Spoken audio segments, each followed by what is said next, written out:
I'm Heath Lambert, and you're listening to Marked by Grace, a podcast applying the grace of Jesus to all of life.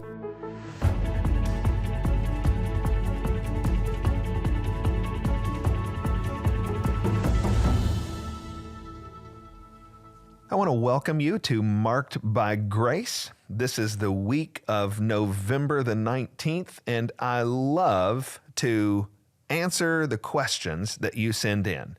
If you have a question you'd like me to address on the podcast, you can send it to markedbygrace at fbcjax.com. That's fbcjax with an X.com. I'd love to get to your question if you want to send it in. But this week is Thanksgiving week. I got to tell you, it is one of my very favorite weeks of the whole year because Thanksgiving is one of my very favorite holidays of the year. Now, anybody who knows me knows that Christmas is my absolute head and shoulders above the rest holiday. I love it. I have difficulty relating how much I love it. I love Christmas so much. But I really, really love Thanksgiving a lot too. And actually, I've been thinking about why it is that I love Thanksgiving so much. What is it about this holiday that means so much to me? I love being with family. Oh my goodness. I love the food. So the Thanksgiving meal that my wife makes is my very favorite meal of the year. Lauren makes a special meal for me on my birthday. She makes a very special Christmas meal. We have a very special Easter meal. Lauren is the best cook I ever know. In all the holidays and birthdays in our family, there's a special meal attached to it. And I love all of them. I have no criticisms, no complaints. But the Thanksgiving meal is my very favorite meal of the year. This year, I'm going to eat the Thanksgiving meal, God willing, that my wife always makes. And you know, one little thing I'll tell you is Lauren always makes pecan pie and pumpkin pie. And I used to years ago before I matured and grew in the Lord, I used to agonize over, man, will I have a piece of pumpkin pie or a piece of pecan pie? And a few years ago, I realized it's Thanksgiving. It's a feast holiday. I'm going to have 2 pieces of pie. So I'm looking forward to this Thursday to eating a piece of pumpkin pie and a piece of pecan pie after I've already stuffed myself with this remarkable meal. I love Thanksgiving. So a lot of it is the food, but a lot of it is the family, but there's more than that. Like, what is it about Thanksgiving that is so special to me? And I realize that by the time we're having Thanksgiving dinner and by the time dinner is giving way to dessert and the candles are lit and it smells like Thanksgiving, that feels to me like the official entrance into the Christmas season. So one of the reasons I think I like Thanksgiving so much is that it's almost like the first meal of Advent or something like that. I love Thanksgiving. I hope Thanksgiving is a delightful time for you and your family too. And as we prepare our hearts for this remarkable celebration, for this incredible day of feasting, I want to talk to you about the history of Thanksgiving. Now, in one sense, the history of Thanksgiving is as old as the people of God because the Bible itself is full of seasons of Thanksgiving, of times of feasting, of proclamations of thanksgiving to the Lord for his faithfulness. And so you just have to go back to the Bible to find the roots of the idea of Thanksgiving. But in terms of our uniquely American, our wonderfully American view of Thanksgiving, there are a couple of really interesting developments. And what I'm going to do is I tell you the story. I'm going to tell you in kind of 3 categories. So first, as we think about the history of Thanksgiving, I want you to think about the beginnings, the old beginnings of Thanksgiving. Now, when you read about the history of Thanksgiving in America, you actually find out that there is some controversy about this because different areas of the country want to debate that they were the first ones to celebrate Thanksgiving in America. And look, there was In 1565, a group of Spanish settlers here in Florida, just south of where I am in Jacksonville, down in St. Augustine, there was a group of settlers who celebrated Thanksgiving because of their safe arrival to the area. They did it with salted pork and garbanzo beans. I don't think many of you will celebrate Thanksgiving this year with salted pork and garbanzo beans, but that's the way they did it in 1565. Another group in Virginia traces the beginnings of Thanksgiving to 1619 in an area called Berkeley Hundred. A group of settlers arrived aboard the ship Margaret, and they celebrated Thanksgiving with ham and oysters. Now, again, I don't think many of you are going to eat ham and oysters this year for Thanksgiving, but that's what they ate in Berkeley Hundred as they arrived on board the ship Margaret. And this group of people, this group of settlers, they said that the day of the ship's arrival was to be yearly and perpetually kept holy as a day of thanksgiving to Almighty God. It's a reminder that the early roots of Thanksgiving aren't just about being thankful for things. You're not looking at what you got that made you thankful. You're looking at who you got it from. And these early settlers were saying, hey, we need to be thankful to the Lord for safe passage, for the provision of food. And of course, that gets us to 621. This is the most famous, the most storied grounding of Thanksgiving. And it was a day of prayer and thanksgiving between the Pilgrims, as they were called, and the Wampanoag people, the Native Americans near where the Pilgrims first landed. It was a day of thanksgiving to God for safe passage to the Americas, for survival during a harsh winter. You may remember that when the Pilgrims came over on the Mayflower, there was something like 100 of them, and after the first harsh winter, there was only 50. So it was a very harsh winter. And the Indians, the Wampanoag people, taught them how to catch eel and grow corn. There was also an effort to interpret between the language of the Native Americans and the Pilgrims. The Wampanoag people gave food to the colonists when their supplies ran low.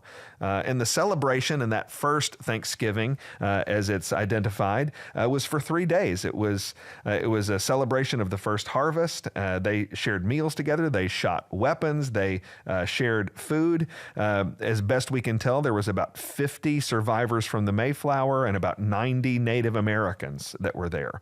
The meal may have included turkey. That would be a sweet historical reality if that were true. It may have included turkey, but it might not have. It certainly included duck and goose and venison that the Indians would have provided.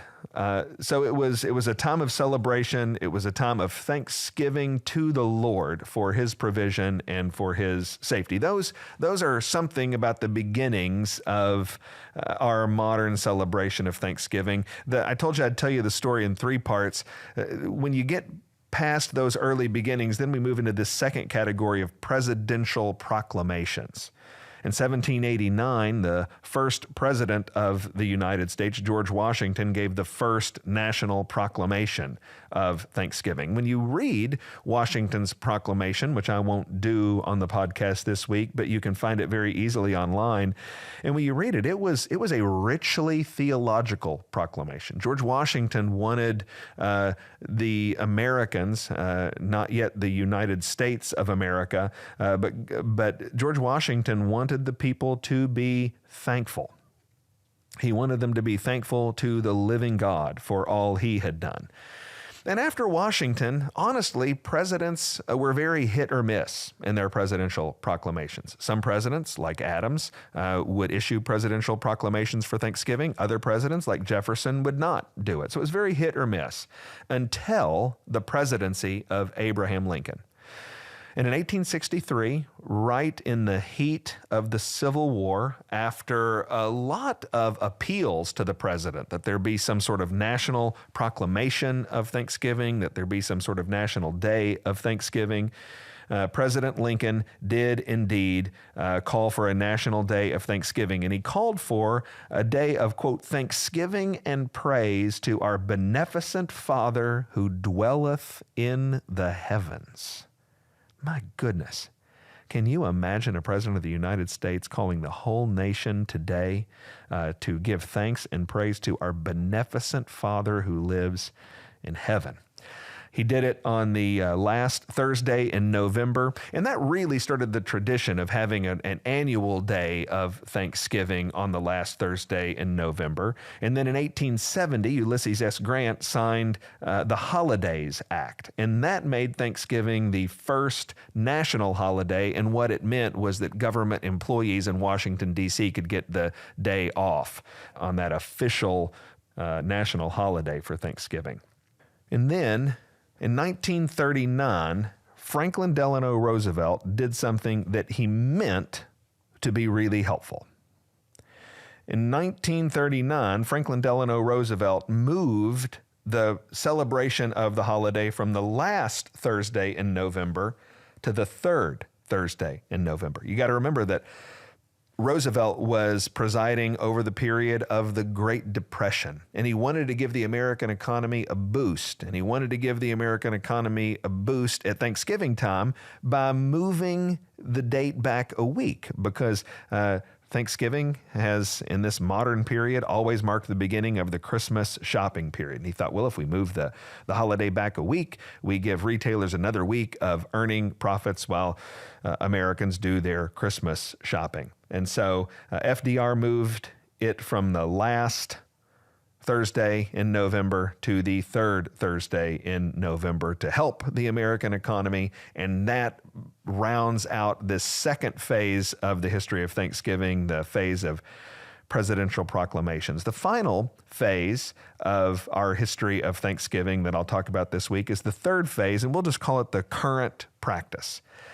And that stretches back to 1942. Now, you got to remember, I said in 1939, FDR moved the holiday from the last Thursday in November to the third Thursday in November, and he meant to help. But what he did was upset a lot of people. It was actually very controversial that he had moved it from the final Thursday to the third Thursday. And so in 1942, Congress fixed his mistake.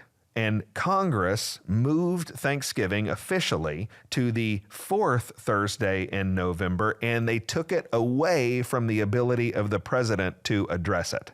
And that, the fourth Thursday in November, is where Thanksgiving has remained ever since. And it is from that we get all of our celebrations of food and football and parade watching and family joining together and all of the rest. You may or may not remember some of those details that I share with you this week, but here's the main reality that I would love for you to emphasize this week as we celebrate Thanksgiving. There has been throughout the history of our nation an instinct on the part of our leaders, on the part of our presidents, on the part of our people, on the part of our members of Congress. There's been an instinct to thank God for the blessings that we have received. This is an instinct that can be forgotten.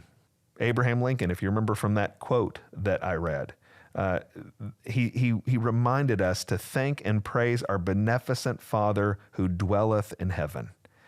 It can be easy to forget that we are here to thank the Lord for the blessings that He has given us. This week, I hope you'll get together with your family. I hope you'll eat a delightful meal. I hope you'll watch football and play football in your backyard. I hope you will eat a wonderful piece of pie. I am going to eat too. But I hope that wherever you are and whatever you're doing, we all will remember, as those who are blood-bought from our sin by the Lord Jesus Christ, that we will remember to thank God for all of the blessings that He has given to us. And it is in that spirit that I say to you, Happy Thanksgiving.